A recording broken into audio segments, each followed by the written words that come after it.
In the quiet, unassuming town of Ravens Hollow, nestled deep within the Appalachian Mountains, a chilling tale of terror lay buried beneath layers of time and secrecy. The town's residents went about their daily lives with an air of contentment, blissfully unaware, or perhaps willfully ignorant, of the dark history that had once stained the soil they walked upon.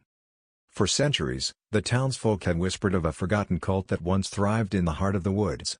They were known as the Brotherhood of the Eternal Night, a secretive group whose rituals were said to summon unspeakable horrors from the darkest corners of existence. The cult was thought to have vanished long ago, their followers either dead or scattered to the winds. But as the saying goes, evil never truly dies, it merely waits. The story begins with four friends, Daniel, Claire, Lucas, and Jenna, lifelong residents of Ravens Hollow who had grown up hearing the legends of the Brotherhood. They were young, adventurous, and skeptical of the old stories, dismissing them as nothing more than local folklore designed to keep children from wandering too far into the woods. But one fateful evening, their curiosity got the better of them. Daniel had recently inherited an old, dilapidated cabin from his estranged uncle, who had lived as a recluse on the outskirts of town. The cabin was located deep within the woods, in a part of the forest that even the bravest hunters avoided. Daniel, eager to explore his newfound property, suggested they spend the weekend there. His friends, always up for an adventure, agreed without hesitation. As the sun dipped below the horizon, casting long shadows across the forest floor, the four friends made their way to the cabin. The air was thick with the scent of pine and damp earth, and the only sounds were the rustling of leaves and the distant call of an owl. The cabin itself was a crumbling relic of the past, its wooden walls weathered and its windows caked with grime. But despite its eerie appearance, the friends felt a thrill of excitement at the prospect of spending the night in such a remote and mysterious place. They settled in quickly, unpacking their bags and lighting a fire in the old stone fireplace. As the flames crackled and danced, casting flickering shadows across the room, they began to talk, first about mundane topics, and then, inevitably, about the legends of the Brotherhood.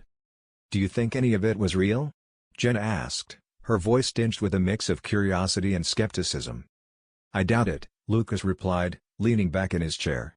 "People love to make up stories, especially in small towns like this. It's probably just a way to explain strange noises in the woods or missing livestock."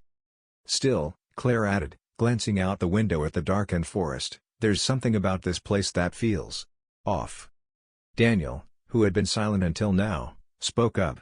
"My uncle was obsessed with the Brotherhood. He left behind journals filled with notes about their rituals, their beliefs, and their supposed power. I found them hidden in the attic when I first came here." This revelation piqued everyone's interest. "Where are the journals now?" Lucas asked, leaning forward. "In the other room," Daniel replied. "I brought them with me in case we wanted to read them tonight."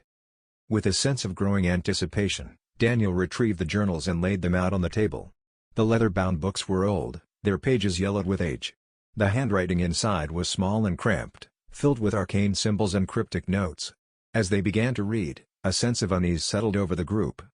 The journals detailed the Brotherhood's practices in disturbing detail, rituals involving blood sacrifices, dark incantations, and the summoning of otherworldly entities. The cult believed that by performing these rites, they could gain eternal life and unimaginable power.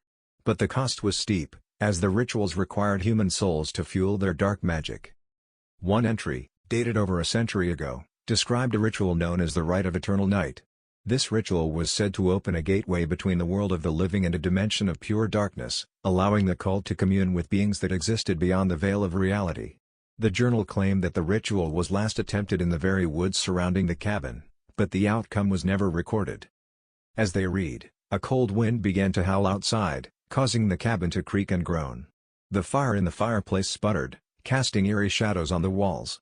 The friends exchanged nervous glances, the earlier excitement now replaced by a growing sense of dread. "We should stop," Claire said, her voice trembling. "This is getting too weird." But Daniel, intrigued by the dark history of the cabin, was reluctant to stop. "Come on, Claire. It's just a story. Besides, don't you want to know what happened to the Brotherhood?" Jenna, always the more cautious of the group, nodded in agreement with Claire. "Maybe we shouldn't mess with this. Some things are better left alone." Lucas, on the other hand, was curious. "What if we tried to recreate the ritual? Just for fun, of course. I mean, it's not like it's real, right?" The suggestion hung in the air for a moment, and despite their misgivings, The group eventually agreed. They rationalized it as nothing more than a harmless game, a way to pass the time in an otherwise boring night. But deep down, a part of them knew they were venturing into dangerous territory. They gathered the materials needed for the ritual as described in the journal, a circle of salt, candles, and a few personal items to act as offerings. The ritual required them to chant a specific incantation, one that Daniel carefully transcribed from the journal. As they prepared the ritual space in the center of the cabin, the atmosphere grew tense. The wind outside intensified, rattling the windows and causing the flames of the candles to flicker. The friends stood in a circle, their faces illuminated by the dim light, and began to chant the incantation. At first, nothing happened. The words felt strange on their tongues, but there was no immediate effect. They continued to chant, their voices growing louder, more insistent. And then, suddenly, the temperature in the cabin plummeted. The air grew so cold that their breath came out in visible puffs, and the flames of the candles turned a sickly shade of green. "Hello!" Rumbling noise echoed through the cabin, seeming to come from deep within the earth. The floorboards vibrated, and the walls creaked as though under immense pressure. The friends stopped chanting, their eyes wide with fear, but the noise only grew louder, more menacing. And then, with a deafening crack, the ground beneath them split open, revealing a dark, swirling vortex. The air was sucked toward the vortex, pulling at their clothes and hair as they struggled to maintain their footing. A sense of overwhelming dread washed over them as they realized they had made a terrible mistake. From the vortex emerged a figure, tall, shadowy, and wreathed in darkness. Its eyes glowed with an unnatural light, and its presence exuded pure malevolence.